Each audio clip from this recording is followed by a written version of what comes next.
Hey, what's going on, guys? Flick here. Welcome to episode 2 of our FIFA 19 Journeyman Career Mode series. We got off to a great start in episode 1, going through some basic intro stuff, explaining the rules of the series. If you guys did miss that, I would recommend watching the first episode because I give a detailed overview of what you can expect from this save. But we also started our preseason tournament group stage. We got off to a win, courtesy of 3 goals in a matter of about 10 minutes, probably the best start I've ever had to a FIFA match.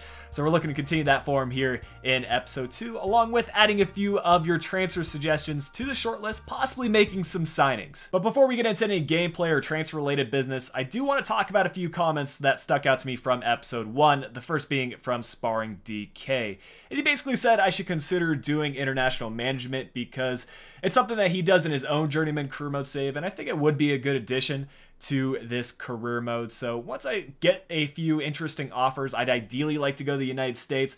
That way we can look at any youth academy players we scout out and really keep an eye on them even if we depart the club as a manager. So I'll keep an eye out for the US men's national team offer and I'll update you once that comes in. There's also a comment from Scott saying I should unlock the Scout a Future Star feature from the catalog. I like that idea. That way we can add some more promising youth academy talent to this Sounders team, and we can even consider bringing that Scout a Future Star player with us in any team that we manage, in addition to the one player that I select. So I'll be unlocking this from the catalog, and he should arrive here within a couple of weeks. On to a few transfer-related comments. The first one being from Dumpling Plays, saying I should keep this career mode realistic, and I 100% agree with that. This is going to be a longer-term save. I want to discover some new players, so I'm not only going to sign high-potential youngsters. Also, considering we may just spend one season with a team, it would make sense for me to bring in some higher overall players that are getting up there in age because we're not going to use them in the next season, so we don't need to worry about their overall declining in value. Moving on to the next comment, we have one from Jasper saying I should sign this season's MLS top goal scorer, Josef Martinez. And while I think he's an incredible striker, would definitely improve our attack, I don't know how realistic it would be. He's doing great at Atlanta United, and while he might consider a move to a league abroad, I'm not sure he would look to transfer conferences from the Eastern Conference over to the West and the Seattle Sounders. So I think I'll be passing on that for now, and instead looking to sign a squad rotational winger in this episode. Joe Zhao would probably be my top target. Unfortunately, we're not able to approach him right now because he just recently joined his club. They're not looking to loan him out, and I think he's just an awesome player. He's left-footed as well, which we desperately need in this team. But instead, I'll be going for another very decent option in Ariyibi. If you guys know the pronunciation of his last name for sure, let me know in the comments, because I tried doing some research on YouTube for interview clips. I could not find any saying his name, so I tried as best I could.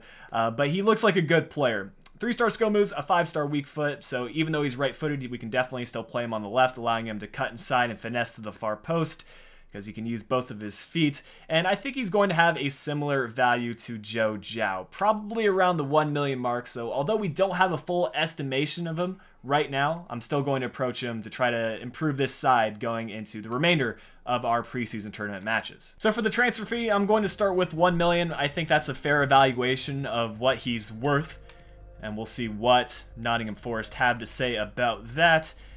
And they say they're willing to take 1.3 with an included sell-on clause of 5%. I'm not too keen on including a sell-on clause, so we're going to remove that and just go with a 1.3 offer. I'm sure they're going to be fine with that, and it's a fair offer. Easy enough. That's really not going to break into our transfer budget too much, and he's going to be a very good squad rotational player. And it looks like Ariyibi is content on being a squad rotational player for us, so we didn't have to do any difficult negotiating. We'll move on and get into the wages and also the length of the contract. I'll include a 3-year deal, somewhere right in the middle, and it's a fair offer. We're going to carry on. He wants to have a release clause included on his contract, which seems to be pretty popular for these MLS saves, but I don't really want a release clause, so I'm just going to deny it and see if he's alright with that. Wow, okay, so we can move forward without sending a release clause, but they're going to adjust their demand accordingly. He wants 9 million for the wages, which is a bit steep. I was hoping for less than 5. But he is moving from an English league, so I'm going to edit the wage and signing bonus. I'll increase the signing bonus to, let's say, 200,000, and then the wages, see if we can meet somewhere in the middle with 7,500 a week. Submit that over to him. and they're willing to make that work for 7.8. It's more than I was expecting to pay, but I think for what REB is going to contribute to this team, it's a fair offer. We're going to accept that and make our first transfer in the club. It's a good one at that. And do you know what I just realized? Because we're starting this career mode in February, we're not actually going to be able to add REB to this team until the summer because the English transfer window is closed. That's kind of a bummer, and that ruins some of my plans to add a squad rotational player to this team. Maybe we need to start thinking about adding players from Major League Soccer to this club instead, or other leagues that also have an open transfer window. That's going to impact my signings a lot. I won't be making any more transfer moves until we have a full evaluation of the players on our short list. So for now, this is what I'll be rolling with. Still a very solid starting 11. It's just that later in the season, once we have domestic cup fixtures, I need to have that extra squad depth. And I don't think it's a horrible thing that REB won't be joining us till this summer, but I would have preferred to have him now. I have made one change since episode 1, adding Morris to the bench in replace for Alex Roldan. I think Morris is going to be a great super sub, and while he's not currently playing for the Sounders due to injury, I'd like to feature him in this career mode. Fitness will play a minor role in our starting 11, a few tired players in there, but I don't think it's anything that we can't handle. I have made one change since episode 1, or our first match. I've added Brad Smith at that left back position. Him and Nuhu will share a lot of play time, and even though we have Smith on loan, I still rate him as a player, and I want to see him feature a lot in this team. A quick look at this Italiano starting 11. We'll see them use a 3-back formation. You don't see that too often in career mode, but I'm wondering what sort of role their wingers will play, whether they're going to act more as attackers or whether they're going to drift back and play as more of a 5-at-the-back formation. Here's Ruiz. I will say we're off to a slower start compared to our previous fixture, but those are tough standards to keep up. But our defense needs to get back here. We're forcing our players to switch sides, and Kim Ki-hee steps in, makes a clutch tackle there. And I actually saw a lot of suggestions for me to sign more defenders for this team, but I think we're pretty solid defensively. We have Roman Torres on the bench or in the reserves. He can definitely act as a good center back option as Ruiz is through and the finesse shot effort is in the back of the net. We're too quick for me to even finish my commentary on the subject, and we'll get off to a 1-0 start. But returning to what I was just talking about, I don't think we need to improve our defense. I think after we sign a winger, we could look to add in some more center mid options because we could use some more squad depth there. Cross sent in, Marshall able to easily get that one away. And look at us, we're already starting the counterattack. We have Roldan staying forward as an attacker, and Ladero with a great touch into space. Unfortunately, didn't have the strength to hold off the Autex Italiano players, but we're creating so many chances. I could see us scoring a second goal before this half is over. Alonso again, linking up with Svensson. We'll get it over to Ladero on his right foot, takes a deflection, cleared away, but only as far as Alonso. It's Ladero once again. I want to get this on his left foot, but he has the open run from Svensson. We're trying to tuck this one in behind to Roldan. He was looking for Ruiz, but this Autex Italiano defense, they just keep on clearing it only as far as our midfield. I think this time they'll finally get it away. Alonso spotting out the run from Roldan. I'm not sure he's going to get to that, and it was just a bit too far wide. That's one thing we need to keep in mind with these slightly lower rated players. Their passing isn't going to be as good as the players I'm used to using in the mid to upper 80s. Ruiz might be through. Oh, we timed that perfectly. Just needs to get it by the keeper. The finesse shot on the far post. Ruiz has been so good. I don't think he's missed a one-on-one chance so far. And he's definitely the highest rated attacker in this Sounders team. And it's nice to have a mid to upper 70s option up front. His finishing has been so good. We might even be able to get one more attack in. Ref! We were running onto the ball, about to get a third goal, and he's going to call for the halftime break. Are you kidding me? I definitely would have taken a third goal, but we're off to a good start in this one, and I think we can make some substitutions here with the 2-goal cushion. 5 shots, 3 on target, 63% of possession. As you can see from Italiano stats, they really haven't done much. We'll be changing up a lot of our front four, switching Roldan for Jordan Morris, who can play a wide role for the Sounders. He's done so in past seasons. And although he's listed as a striker, I think he might fit in well at this right or left wing position. We're going to bring on Ship in for Ladero, and then at the left mid position, we're going to swap Rodriguez for Buono, who I really liked in the first match of this career mode. Good header by Svensson. He is able to find one of our players, and Harry Ship. Back to Svensson. Now Buona has that right side that we might be able to use. Instead, we've got Svensson again, trying to line up a long shot. A little bit of space here for him. Has a pass in Harry Shipp. We'll try the finesse shot effort. 2 defenders getting in the way. That time, though, they were unable to block it, and we'll get a 3rd goal. Also, I need to stop picking up the ball. It's a bad habit that I do in Ultimate Team. I just want to move on, score some more goals, guys. Wow, how have they actually kept possession there? Steph Fry forced into making a good save. Probably the first time he's been tested in this match. Good block by Lerdam. Unfortunate for that to go right back to this Italiano team. Fry forced into making his 2nd save of the match. And look at all the support around us. Once we see that there's a free ball, our defense just flocks over there, trying to get bodies in front of the shot. We're looking for an option. Unfortunately, that one deflects. It goes right back to Italiano. We were trying to hold a high line. I think someone kept them onside. As we close them down, Kim Ki-hee with some nice defense. And we'll make some substitutions with 20 minutes left. Of course, we have a plethora of strikers to choose from, and Rui Diaz will be brought off for Will Bruin. We'll make a couple of changes here in the midfield. Delem being swapped for Alonso, and then Nuhu. I think he's more fitted to a left back or left mid position, but we'll rest up Svensson, allow him to feature in our 3rd match. This patient is just incredible. Buona, that might be able to creep on the underside of the crossbar. It actually deflects off the crossbar. Can we keep this in play, though? A couple of deflections taken. We're still with it, though. Nuhu has eventually drifted over to a left back role. We'll play this inside. It's Delem. Seeing the run from Nuhu. We'll get it to him. We'll try to find this on his left foot. Instead, he'll play the pass over to Harry Shipp. Unable to get his finesse shot effort off and get a 2nd goal. Good tackle from Brad Smith. We might be able to get one more goal in this one if it's a good through ball. And it fell on Harry Shipp's left foot. It was a good look on goal. And Shipp has already scored 1 in this match. Can he get a 2nd, though? Morris beating a few players. We'll have to go with the low-driven effort. We know it's been nerfed in FIFA 19, but I didn't think it was that bad. We'll have time to send in one more cross, playing it short.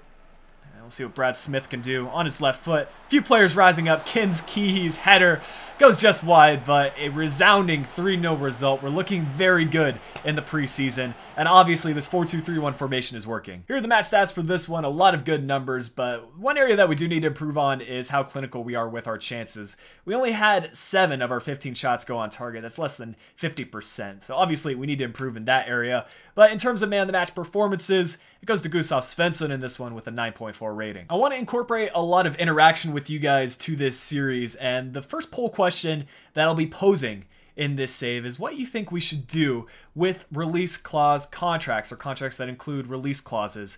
If we just scroll through this squad hub, you can see a lot of our players do have release clauses included in their contract. And judging from Sounders career modes that I've done in past FIFAs, a lot of these release clauses are actually paid. So I could try to negotiate or renegotiate these contracts to disregard the release clause and allow our players to stay with us for the season. However, if you want me to shake up this career mode, have clubs come in and approach our players, have them transfer different clubs, and force me into making some new signings, I'm also willing to do that. So it's a simple question. Should I look to renegotiate these contracts, or as many as possible, to exclude the release clause? Well, let me know what you think. Coming off of the clean sheet performance, Brad Smith is looking to get a starting role for our next and final preseason group stage match, and I'm alright with that. I think Nuhu could serve as a good left mid option for us on the bench, so that way they both get some playtime. We're looking a lot better for this fixture in terms of our starting 11, a full strength and fully rested squad, and I've made one change to our starting 11, bringing on Roman Torres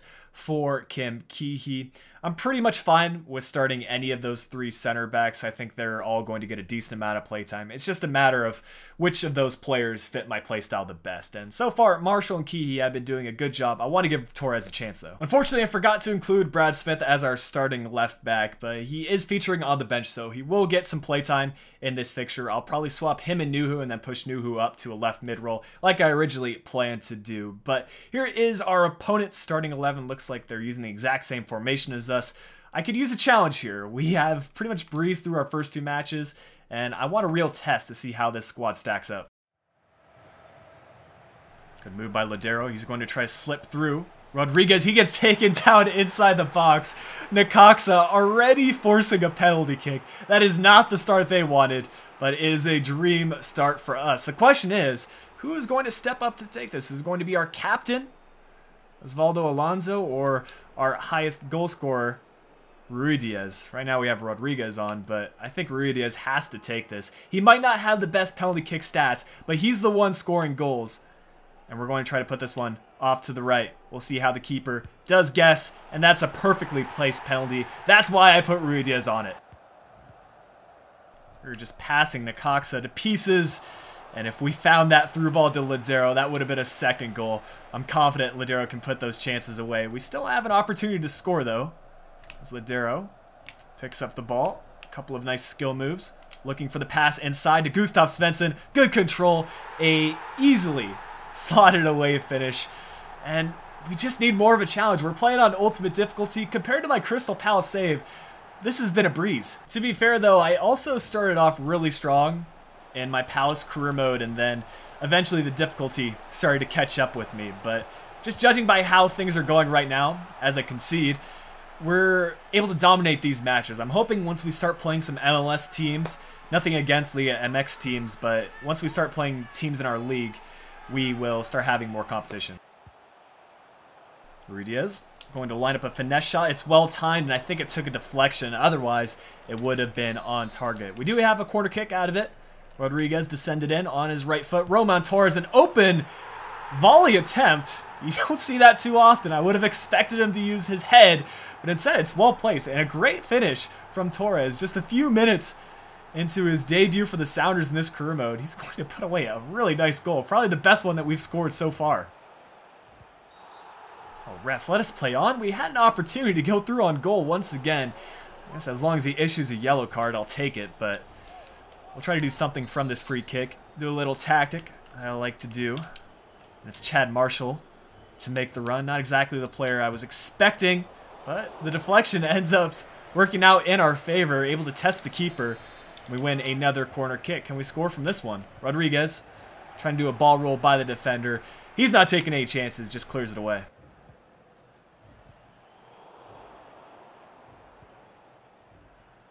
Ruidiaz is through again. Should be able to get the finesse shot effort off. And in front of goal, he's not going to miss. That's his brace. And it is a 4-goal first half for us. Looks like the team might have listened to my pep talk at the end of our second match, as we have been much more clinical today. 7 shots, 6 on target. Similar possession to our last fixture, 62%. We're looking really good, and we're scoring a lot of goals. Anything short of a miraculous comeback should result in us advancing to the semifinals. So we'll start thinking about resting players now. We'll swap Rodriguez and Nuhu, and then swap Rodriguez and Brad Smith, allowing him to get some playtime because he asked prior to the match. Similar to our previous fixture, we'll swap Christian and Jordan at the right mid position. And then I'm also going to bring on Harry Ship, so pretty much the same substitutions as our previous fixture.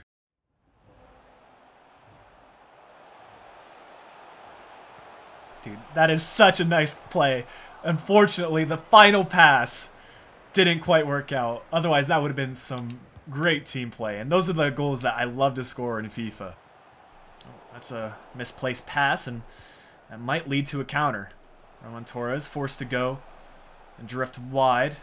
Try to mark the inside cross. It's a good cross at that. Steph Fry, maybe a little bit nervous there, but still able to secure the ball and make the save as we play this one forward. And Chad Marshall has decided to join the attack, playing a nice through ball actually to Morris. Have options here. Maybe should have gone on the near post instead of the far. It's been a pretty quiet second half for both us and our opposition, to be fair, so we'll make a few substitutions, keeping our semi-final in mind. Will Bruin being brought on for Ruidiaz. We'll swap Wana and Nuhu, and then I'll make one change here in the midfield, switching Alonso and Delem. Oh, nice through ball played to Will Bruin, and if he can hold off these defenders, we might be able to get a goal. We know he's got strength. The finishing piece wasn't quite there, though. Ooh, that's a nice cross, and that might have been a nutmeg on Fry. We'll take a look at the replay here in a second, but I think it's too little too late from Necaxa. We should be able to see out our group stage with the full 9 points. And this is probably the best angle you'll take a look at it. It was indeed a nutmeg. It's unfortunate for Fry. I feel a little bit bad. Okay, well, Bruin, that's more like it. We need to send in more crosses when Bruin is brought on because he offers a different playstyle to Ruidiaz. And that one won't lead to a goal, but I'm sure he'll score a few headers this season. Another solid performance. We kind of took our foot off the gas in the second half considering we had such a resounding lead, but we'll still see out our group stage with 9 points, which was the target going into the season. Svensson picking up back-to-back man of the match performances. And that's something I need to keep in mind moving forward because I wasn't sure whether he would be a starter or whether he would be a squad rotational player in this save. This is going to help my decision. No hard feelings from Brad Smith, even though he didn't get the start, he still is happy for getting some match time, and we've also been granted some additional funds for the transfer budget, roughly 400,000. But as we preview our semi-final fixture against Concepcion, that will round out today's episode. We should be able to make a big signing in the next one. Although we added Ariyibi as a squad rotational player, I want to sign a first-team winger in episode 3. If you guys are looking forward to that, feel free to leave a like on the video, subscribe to the channel so you don't miss it. But until next time, this has been Flick. I'll be talking to you all again soon.